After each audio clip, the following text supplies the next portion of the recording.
மாலதிக்கு தாய் தந்தை கிடையாது. அண்ணன் ரவிதான் மாலதியை சிறு வயதிலிருந்து வளர்த்து வந்தான். ரவி ஒரு ஆணாதிக்கவாதி. பெண்கள் எப்பொழுதும் ஆண்களுக்கு கீழ்தான் என்ற மனநிலை உடையவன்.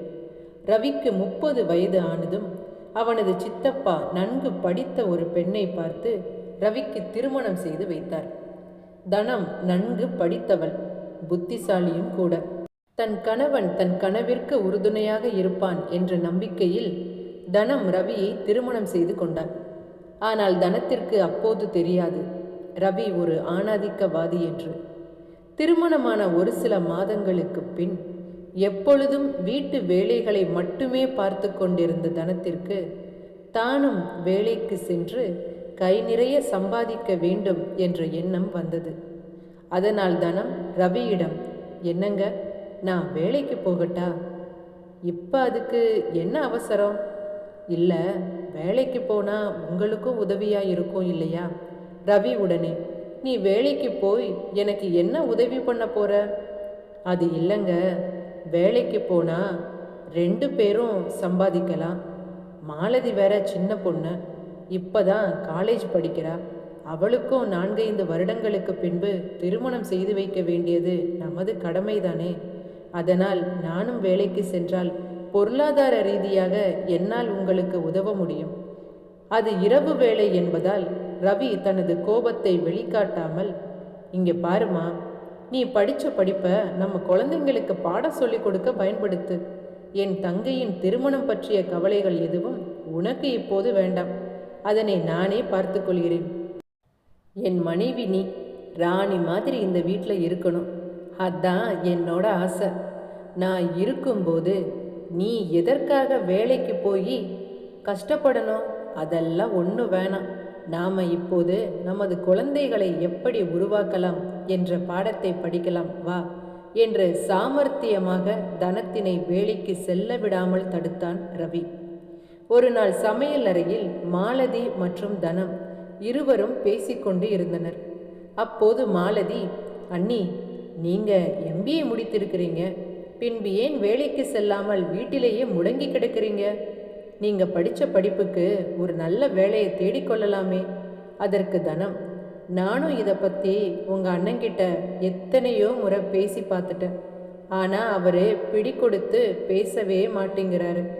உங்கள் அண்ணன் சம்மதம் இல்லாமல் என்னால் எப்படி மாலதி வேலைக்கு செல்ல முடியும்? மாலதி மற்றும் தனம் பேசிக்கொண்டிருப்பதை மறைந்திருந்து கேட்டுக்கொண்டிருந்த ரவி முதலில் மாலதியை திருமணம் செய்து அவளது மாமியார் வீட்டுக்கு அனுப்ப வேண்டும். இல்லையென்றால் தனத்தை வேலைக்கு செல்ல இவளே தூண்டுவாள். ரவி நாற்காலியில் அமர்ந்தபடி செய்தித்தாள் படித்து கொண்டிருந்தான். அப்போது தங்கை மாலதி, அண்ணா, தேர்வுக்கு பணம் செலுத்த வேண்டும். எவ்வளவு? 20,000 ரூபாய். உடனே ரவி, என்னது, 20,000 ரூபாய் கட்டி உன்னை யார் இப்போ படிக்கணும்னு கட்டாயப்படுத்தினது? நாளைக்கு கல்யாணம் பண்ணி வேற வீட்டுக்கு போறவதானே நீ. உனக்கு எதுக்கு படிப்பு? நீ படிக்க நாங்கள் எதுக்கு இவ்வளவு செலவு பண்ணணும்? நீ படித்த படிப்பெல்லாம் போதும், இனிமே வீட்டோட இரு. அழுது கொண்டே உள்ளே சென்ற மாலதியிடம் தனம், என்ன ஆச்சு? எதற்காக அழுகிறாய்? அதற்கு மாலதி, அண்ணா என்ன படிக்க வேண்டாம் என்று சொல்லிவிட்டார். ஏன் உங்கள் அண்ணா அப்படி சொன்னார்? நீ வேற வீட்டுக்கு போறவதானே, உனக்கு எதுக்கு படிப்பு என்று கேட்டார். உடனே தனம், உன் தேர்வுக்கு எவ்வளவு பணம் தேவைப்படுகிறது? அதற்கு மாலதி உடனே, 20,000 ரூபாய் அண்ணி. சரி என்று ரவிக்கு தெரியாமல் தான் சேகரித்து வைத்த 20,000 ரூபாயை தனம் மாலதியிடம் கொடுத்தாள். அதனை வாங்கிய மாலதி, அண்ணி வேணாம், அண்ணனுக்கு தெரிஞ்சா உங்களை தான் திட்டும். பரவாயில்லை மாலதி, நீ முதல்ல இந்த பணத்தை காலேஜில் கொண்டு போய் கட்டு. ஒரு பெண்ணுக்கு படிப்பு எவ்வளவு அவசியம் என்பது எனக்கு ரொம்ப நல்லாவே தெரியும். உன் படிப்பு தான் உன் வாழ்க்கையை தீர்மானிக்கும். ரவிக்கு புரோக்கர் கண்ணசாமியிடமிருந்து அழைப்பு வரவே, சொல்லுங்க புரோக்கர், என் தங்கச்சிக்கு ஒரு வரம் தேட சொல்லியிருந்தேனே. அதற்கு புரோக்கர், ஒரு நல்ல வரன் வந்திருக்கு, அவங்க உடனே கல்யாணத்தை வச்சுக்கலான்னு சொல்கிறாங்க. அதற்கு ரவி, அதுக்கு என்ன, நாளைக்கே கல்யாணத்தை வச்சுக்கலாம். நீங்கள் மாப்பிள்ளைய நாளைக்கு நம்ம வீட்டுக்கு அழைச்சிட்டு வாங்க. ரவி மாலதியை அழைத்து, இங்கே பாரு, நாளைக்கு உன்னை பெண் பார்க்க மாப்பிள்ளை வீட்டார்கள் நம் வீட்டிற்கு வருகிறார்கள். நாளைக்கு எங்கும் வெளியில் செல்லாமல் வீட்டிலேயே இரு.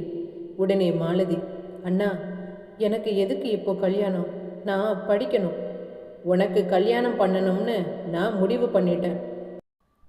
இன்னும் 1 மாதத்தில் உனக்கு கல்யாணம் என்று கோபத்தில் செய்தித்தாளை தரையில் தூக்கி எறிந்தபடி ரவி வீட்டிற்குள் சென்றுவிட, ரவி பேசியதை அங்கிருந்து கேட்டுக்கொண்டிருந்த தனம் மாலதியிடம் வந்து, மாலதி, அழாத.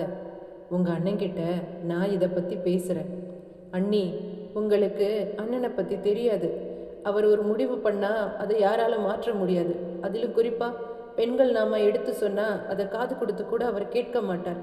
உடனே தனம், என்ன மாலதி சொல்கிற? ஆமாம் அண்ணி, இப்போது அண்ணன் எனக்கு எதற்காக இந்த கட்டாய திருமணத்தை செய்கிறார் என்று உங்களுக்கு தெரியுமா? எதற்காக? போன வாரம் நீங்களும் நானும் சமையலறையில் பேசிக்கொண்டிருந்தோமே, அது உங்களுக்கு ஞாபகம் இருக்கிறதா? உடனே தனம், நீ என்ன சொல்கிற? நீங்கள் ஏன் வேலைக்கு போகக்கூடாது என்று நான் உங்களை கேட்டேன் அல்லவா, அதனால்தான். தனம் ஒன்றும் புரியாமல், நீ கேட்டதுக்கும் உங்கள் அண்ணன் உனக்கு கட்டாய திருமணம் செய்வதற்கும் என்ன சம்பந்தம் இருக்கிறது? அண்ணி, உங்களுக்கு அண்ணனை பற்றி முழுமையாக இன்றளவும் தெரியவில்லை. நீங்கள் அண்ணனை புரிந்து வைத்தது அவ்வளவுதான். உன்னையே நான் படிக்க வேணாம்னு சொல்கிறேன். நீ படிக்கிறது மட்டுமல்லாமல் படிப்பிற்கு ஏற்ற வேலையை தேடிக்கோங்க அண்ணின்னு அவளையும் தூண்டி விடுறியா? பொண்ணுங்க படித்தா என்ன பண்ணுவீங்கன்னு எங்களுக்கு தெரியாதா? நாங்கள் வேலைக்கு போய் சம்பாதிச்சுட்டு வர்றோம், நீங்கள் வீட்டு வேலையை பார்த்துக்கோங்கன்னு எங்களையே அதிகாரம் பண்ணுவீங்க. ரவி அண்ணா என்னிடம் சொன்ன வார்த்தை அண்ணி. ரவி அண்ணனுக்கு சின்ன வயதிலிருந்தே தான் ஒரு ஆண் பிள்ளை என்ற கர்வம் மிகவும் அதிகம். பெண்கள் வேலைக்கு சென்றால் ஆண்களை அவர்கள் மதிக்க மாட்டார்களாம் என்ற எண்ணத்தில்தான் அண்ணன் உங்களை வேலைக்கு செல்ல விடாமல் சாமர்த்தியமாக தடுத்து வைத்திருக்கிறது. உடனே தனம், நீ என்ன சொல்ற? நீ சொல்றது எதுவுமே எனக்கு விளங்கலையே. ஆமாம் அண்ணி, அண்ணன் உங்களை ராணி மாதிரி பார்த்துக்கிறேன், நீ எதற்கும் கஷ்டப்பட வேணான்னு அடிக்கடி சொல்லுமே, அது எதுக்குன்னு தெரியுமா? உங்களை வேலைக்கு செல்ல விடாமல் தடுப்பதற்கு தான். நீங்கள் வேலைக்கு சென்றால் அண்ணனை மதிக்க மாட்டீர்கள், உங்கள் காசில் அவன் வாழ வேண்டுமா என்ற எண்ணம்தான் ரவி அண்ணனுக்கு. தனத்திற்கு ஒன்றும் புரியாமல் தரையில் அமர்ந்தபடி மாலதி பேசியதை மீண்டும் மீண்டும் நினைவுபடுத்தி பார்த்து கொண்டிருந்தாள். தனம் ரவிக்கு உணவு பரிமாறு கொண்டிருக்கும் வேளையில், நீங்கள் காலையில் புரோக்கர்கிட்ட பேசினதை நான் கேட்டேன். மாலதி சின்ன பொண்ணு, இப்போ தான் அவளுக்கு 18 வயசு ஆகுது. இந்த வயசில் கல்யாணம் அவசியமா? உடனே கோபத்தில் ரவி, இந்த வயசில் கல்யாணம் பண்ணாமல் வேற எந்த வயசில் அவள் கல்யாணம் பண்ண போகிறாளாம்? தனம் தயங்கியபடியே, இல்லைங்க, அவள் படிக்கணும்னு விரும்புகிறா. நம்ம மாலதி நல்லா படிக்கிற பொண்ணு வேற. உடனே ரவி, படித்தா இன்னும் படிக்க வேண்டும் என்று சொல்லுவா. அப்புறம் எனக்கு எதுக்கு இப்போ கல்யாணம்? ஒரு 4-5 வருஷம் ஆகட்டும்னு சொல்லுவா.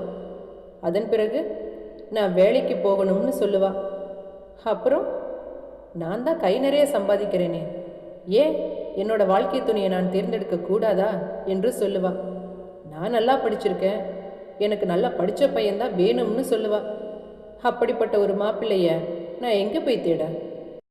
மீண்டும் தனம் தன் கைகளை பிசைந்து கொண்டே, இல்லைங்க, படிப்பை பாதியில் நிறுத்திட்டு இவ்வளவு சின்ன வயசில் கல்யாணம் வேண்டாம். கோபத்தில் ரவி சாப்பாட்டு தட்டை தூக்கி எறிந்தபடி, இந்த வீட்டில் ஆம்பளை நான் வைக்கிறது தான் சட்டம். என் பேச்சு கேட்டு தான் நீங்கள் 2 பேரும் நடக்கணும். இதற்கு இஷ்டப்பட்டு நீ இங்கே இருப்பதாக இருந்தால் இரு, இல்லை என்றால் வெளியே போ. நீ எனக்கு புத்திமதி சொல்ல வேண்டாம். எல்லாம் படித்த திமிரு. மாமியார் வீட்டில் போய் பாத்திரம் கழுவுற போகிற அவளுக்கு எதுக்கு நான் இவ்வளவு கஷ்டப்பட்டு அவளை படிக்க வைக்கணும்?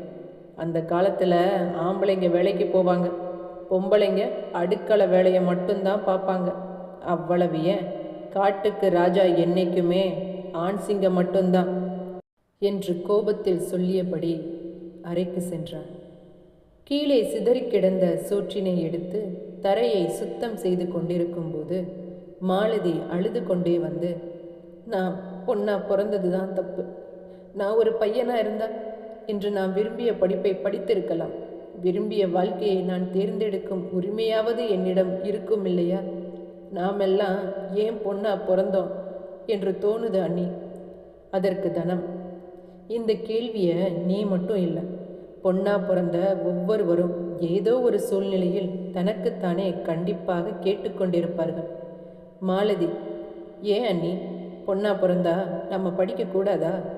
வேலைக்கு போகக்கூடாதா? சுயமாக நாம் சிந்திக்க தான் கூடாதா? பெண்களுக்கு சுய சிந்தனை என்ற ஒன்று இருக்கக்கூடாது. அது எந்த ஆணுக்கும் பிடிக்காது.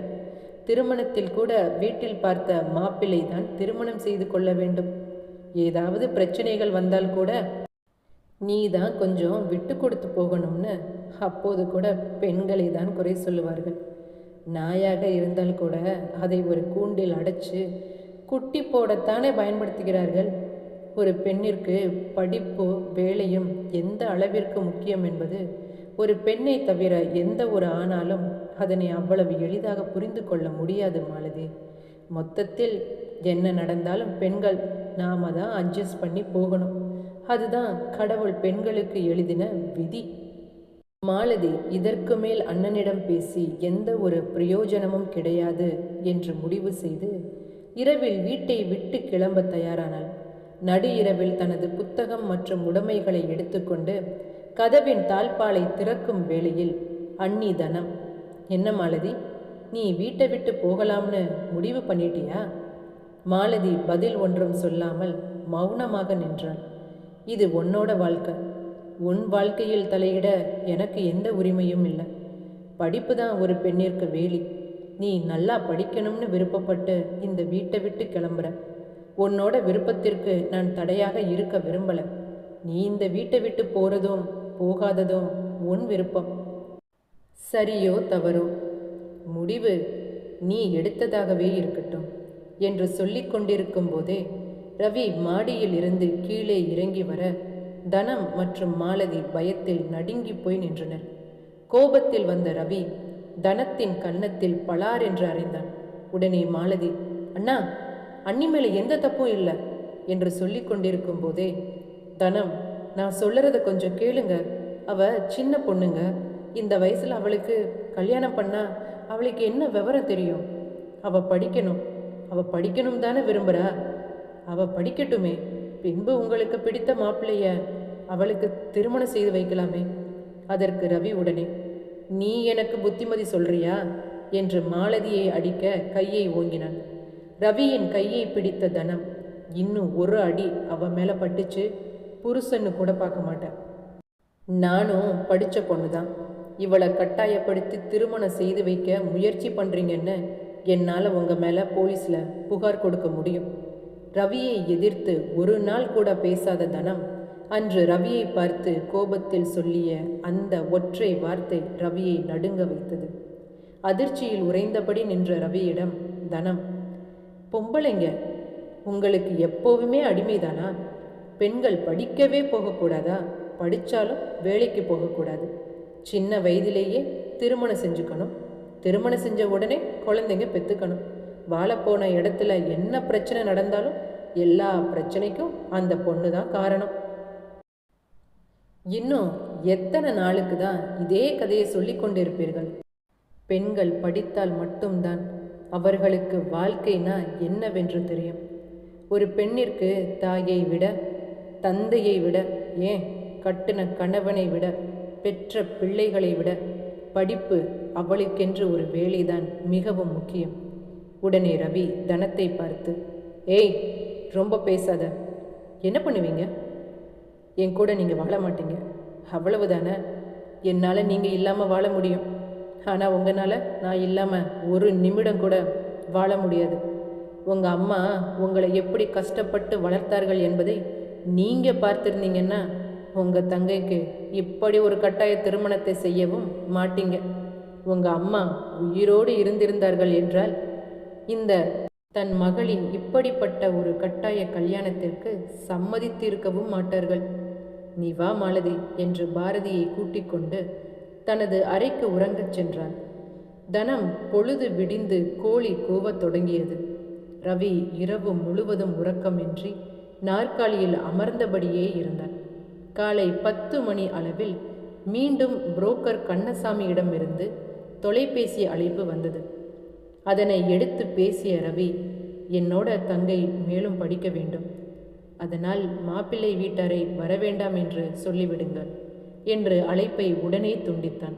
அதனை கேட்டவுடன் மகிழ்ச்சியில் மாலதி மற்றும் தனம், என்னங்க, நேற்று ஏதோ கோபத்தில் நான் உங்களை தவறாக புரிந்து கொண்டு ஏதேதோ பேசிட்டேன், என்னை மன்னிச்சிருங்க. அதற்கு ரவி உடனே, எங்கள் அம்மாவா இருந்தா என்னை அடித்து திருத்திருப்பாங்க, நீ என்னை சொல்லால திருத்திட்ட.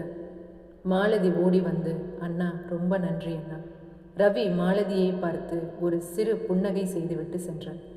ரவியின் மனதை தனம் மாற்றிவிட்டான். ஆனால் இன்றும் தன் வீட்டு ஆண்களின் மனதை மாற்ற முடியாமல் பல பெண்கள் திணறிக்கொண்டுதான் இருக்கிறார்கள்.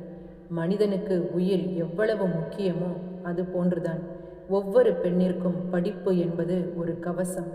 பெண் பிள்ளைகளை நன்றாக படிக்க வையுங்கள். பெண்கள் சுயமாக சிந்திக்கவும் ஒவ்வொரு பெண்ணும் பொருளாதார ரீதியாக தன்னிச்சையாக செயல்படுவதற்கு பெண்ணை பெற்ற ஒவ்வொரு பெற்றோரும் அந்த பெண்ணிற்கு உறுதுணையாக இருக்க வேண்டும் என்ற இன்றைய கருத்தோடு இந்த கதையை நான் முடித்துக்கொள்கிறேன்.